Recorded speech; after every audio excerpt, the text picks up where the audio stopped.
Bonjour, bienvenue sur Tous en Cuisine avec Seb. Si c'est la première fois que vous arrivez sur ma chaîne pour regarder une recette, n'oubliez pas de vous abonner et d'activer la cloche pour recevoir une notification la prochaine fois que je publie une nouvelle vidéo. Et c'est parti pour crème caramel au thym. Pour cette recette, il va nous falloir 80 centilitres de lait entier, 10 centilitres de crème liquide à 30%, hein, c'est important. Il va nous falloir 10 branches de thym frais. Du joli thym du jardin. Il va nous falloir aussi 100 g de sucre canne. On va prendre 6 œufs et on va faire un caramel avec 200 g de sucre et 5 centilitres d'eau. Vous voyez, c'est une recette extrêmement simple. La cuisson va se faire au four au bain-marie, dans un moule comme ceci, un moule à Charlotte. Il faut qu'il fasse 20 cm de diamètre. On va tout de suite mettre le four à chauffer avec de l'eau dedans pour pouvoir le mettre directement à cuire. On va commencer par le caramel, parce qu'après, il faudrait que le caramel refroidisse dans le moule. Donc c'est parti pour le caramel. Donc, les 200 g de sucre, les 5 centilitres d'eau. On laisse comme ça, on n'y touche pas. Dès que le caramel est formé, on viendra le verser dans le fond de notre moule. On surveille le caramel. Hein. Le caramel, il va très vite changer de couleur. Là, il est blond, il faut toujours avoir un œil dessus. Ça va être bon pour le caramel. On est pas mal. Alors, faites toujours très attention avec le caramel. Hein. Pour se brûler, il n'y a pas mieux. Voilà pour le caramel. Alors, il convient de le laisser refroidir. Il faudrait qu'il durcisse même. Donc, on attend qu'il refroidisse. On peut aussi le mettre dans un bain-marie d'eau froide et le placer au réfrigérateur. On verra après mettre notre préparation au lait et aux œufs dessus. Je viens de mesurer mes 10 centilitres de crème liquide, donc à 30% de matière grasse. Je vais mettre un petit peu en chauffe déjà et je vais rajouter mes 80 centilitres de lait, donc j'ai enlevé 20 centilitres, comme ça on est tranquille.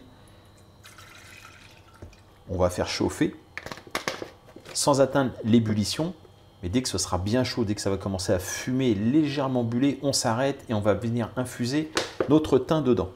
Voilà, vous voyez, ça commence, je ne sais pas si on le voit à la caméra, mais ça commence à fumer légèrement, c'est-à-dire qu'on est bien chaud. On ne va pas attendre que ça rentre en ébullition, on va couper tout de suite et on va verser nos 10 branches de thym frais dedans. Voilà, on met de côté. On va attendre que ça infuse tranquillement. On laisse infuser une trentaine de minutes. Le lait infuse tranquillement, on est quasiment à la fin. J'ai cassé mes 6 œufs, je vais rajouter le sucre et on va battre tout ça.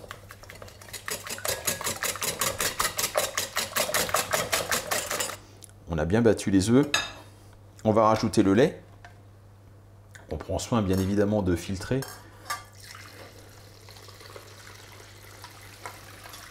On mélange le tout.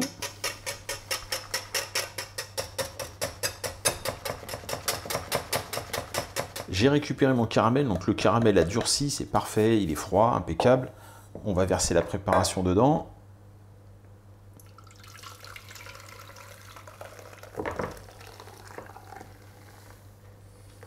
On va maintenant mettre le plat au four, donc au bain-marie. On va compter à peu près 45 minutes de cuisson. Là, attention, c'est délicat. C'est délicat. Ben, je ne sais pas pourquoi j'ai pris des gants là, il n'y a pas besoin. Voilà, donc là, il faut faire attention, c'est délicat quand même, parce que c'est très chaud. Voilà, et donc ça part au four.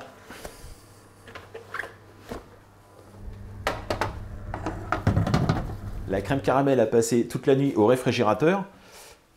Donc à la sortie du four, j'ai laissé refroidir, on l'a mis au frigo. Donc maintenant, on va la démouler. Alors pour la démouler, ce qui est bien, c'est pouvoir la plonger dans un liquide bien chaud. Voilà, on attend quelques minutes comme ça, histoire que le caramel se ramollisse et après on pourra passer au démoulage. Vous prenez un plat adapté. Le mien est un peu grand, mais malheureusement, je n'ai que celui-ci. Et là, voilà, d'un coup sec. Et voilà le magnifique crème caramel. Il reste un peu de caramel au fond, on va faire en sorte de le faire tomber. Bien écoutez, j'espère que cette recette vous a plu. Vous n'avez plus qu'à maintenant la réaliser. Et avant de quitter cette vidéo, si vous n'êtes pas encore abonné, vous avez encore une chance de vous abonner ici. Et si vous êtes déjà abonné, je vous propose de regarder une autre recette. À très bientôt, au revoir.